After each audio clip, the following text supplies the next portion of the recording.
Hello ladies and gentlemen, and welcome to another episode of Mod and Indie News, your weekly resource for what's been going on in the modding and indie communities this week.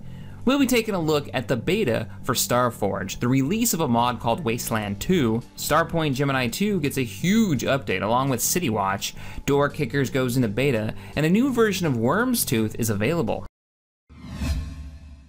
Starforge is a game about gathering resources, building bases, buying weapons, using strategy, and destroying your opponent's base to win the match. It is real time, and you can play in either a first or third person perspective. The game has recently received a huge update and moved from alpha into the beta stage. With this update, the developers have added new player armor, crashed ships that act like loot areas, new weapons, hacking, dedicated servers, 64-bit support, and new sound effects. There are a lot of little details included that will make the gameplay very interesting. The crashed ships that act as loot zones are also highly irradiated, so getting in and grabbing the loot could be very dangerous to the players, but well worth the risk. The team reported that they've crushed 461 bugs. You can check out the full change log over on IndieDB. If you're interested, you can get the beta over on Steam. Wasteland is a mod for Gothic 2, Night of the Raven. It aims to remake all the missing locations from Gothic 1 in the Gothic 2 version of the Valley of Mines.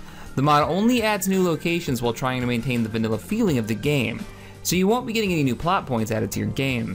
The second version of this mod has recently been released, and with it comes a number of new locations, such as Orc Graveyard, Goblin Cave, and a new Camp Inn. They've also done some work to fix many issues that were found in the open beta. Head on over to ModDB for a download. Starpoint Gemini 2 is a game I've reported on before, and recently, the game has received a pretty extensive update.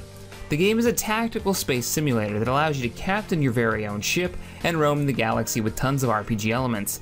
In this latest update, the developers have fixed a lot of bugs. They've added quite a few new features, including new asteroid explosion sounds, the ability to hack structures, and you can now be hunted by pirate mercenaries. Blast damage from explosions can damage nearby asteroids, just to name a few additions. If you want to check out the full list of additions, fixes, and updates, head on over to the IndieDB for a changelog. City Watch is a mod for Star Wars Battlefront 2. It adds a new mode to Mos Eisley called City Watch, and it's represented by an eye icon.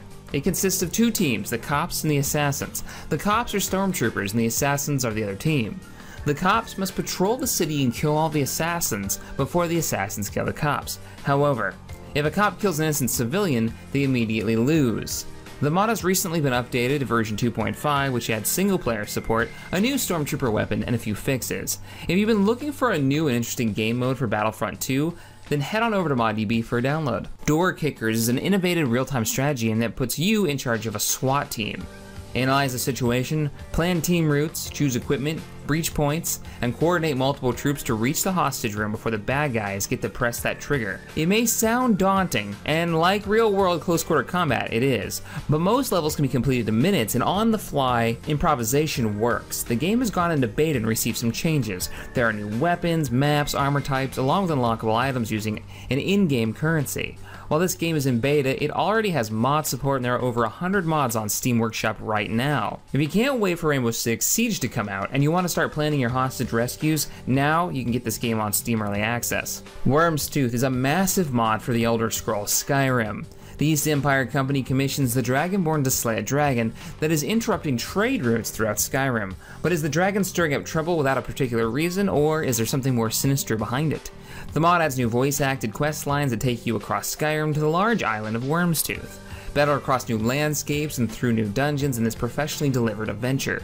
The quest begins for the player at level 10 and above after you've been summoned by the Greybeards in the main quest line. An Imperial courier will track you down starting at the Branded Mare in Whiterun and will deliver to you an important message. The task seems simple enough: slay the dragon that's stirring up trouble, but things don't always go that easily. After about a year break from the mod, the author has released a new update. This update fixes a few quest-breaking bugs, along with some minor bugs floating around the island, and even adds a few new surprises. A prison system has been added for those who want to play a criminal in Skyrim. If you've played this mod before, then it's time for an update, and if you've never played this mod, you need to get to it. Head on over to ModDB for a download. And that's it for Mod and Indie News this week. If you enjoyed this, be sure to hit that thumbs up button, subscribe to the channel for more gaming goodness, and as always, thanks for watching, and I'll see you guys next time.